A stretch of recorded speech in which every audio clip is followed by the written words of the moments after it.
Hello, I'm Sai. Let me be blunt. Do not come to Japan in summer. Okay, that's half a joke. But today I'm going to tell you the truth about the real Japan that isn't in the guidebooks. Japan is an island nation in East Asia. It is slightly smaller than Germany. However, the habitable flatland is less than half of Germany's. This means most of the country is mountains and nature. That is why people are packed tightly into the cities. Surprisingly, Japan is a very long country. From north to south, it stretches 3,000 kilometers. So, to travel around, you will definitely need to use the Shinkansen or airplanes.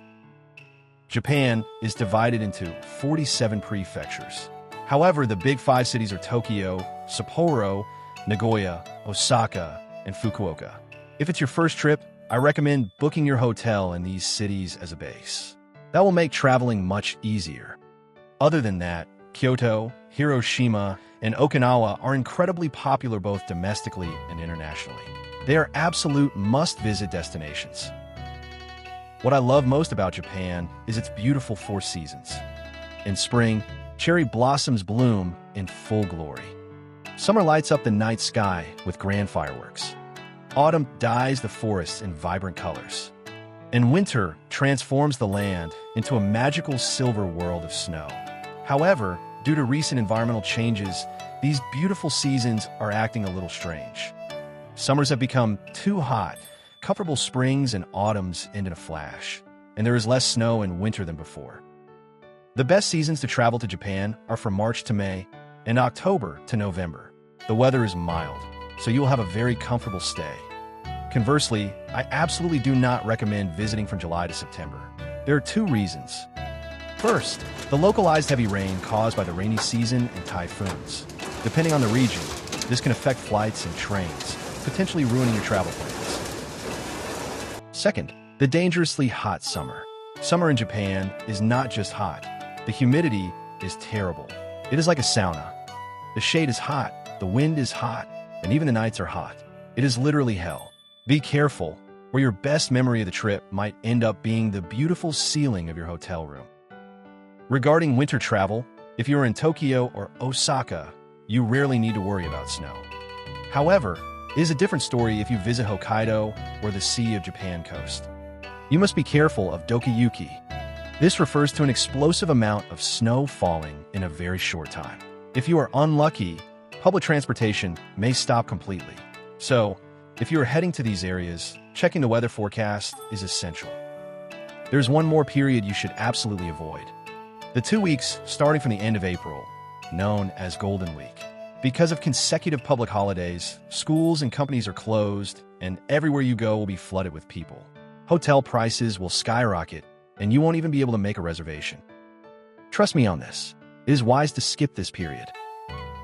Japan has 47 regions, each with its own unique culture and seasonal flavors. So, no matter when or where you go, you will always discover something new. When you come to Japan, just eat. The quality of ingredients is on a different level. In a global survey asking, when do you feel most pleasant?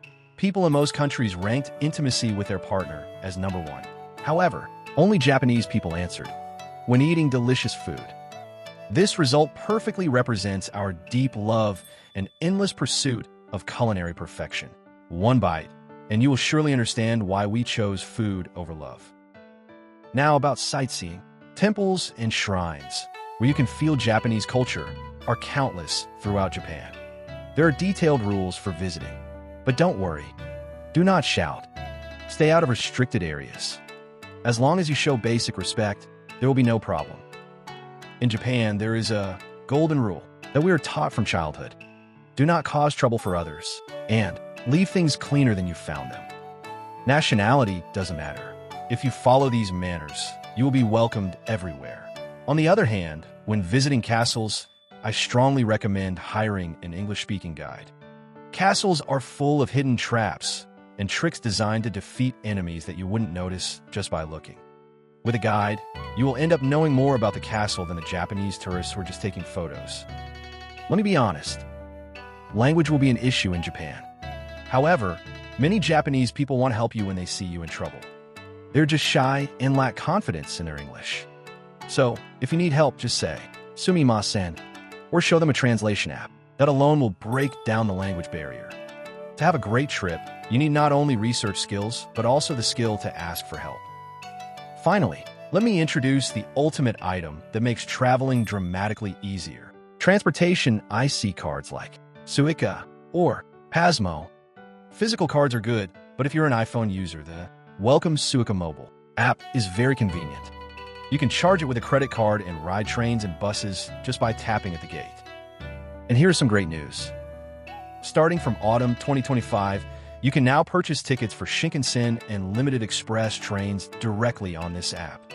You no longer need to line up at complicated ticket machines. Japanese stations are like complex mazes. Even locals get lost. This app will definitely become your best partner. There is still so much information I want to share.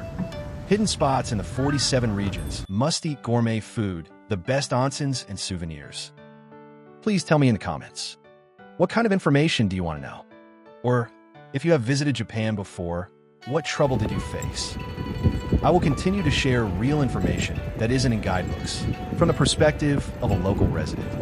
If you don't want to miss out on your trip to Japan, please subscribe to my channel. See you in Japan.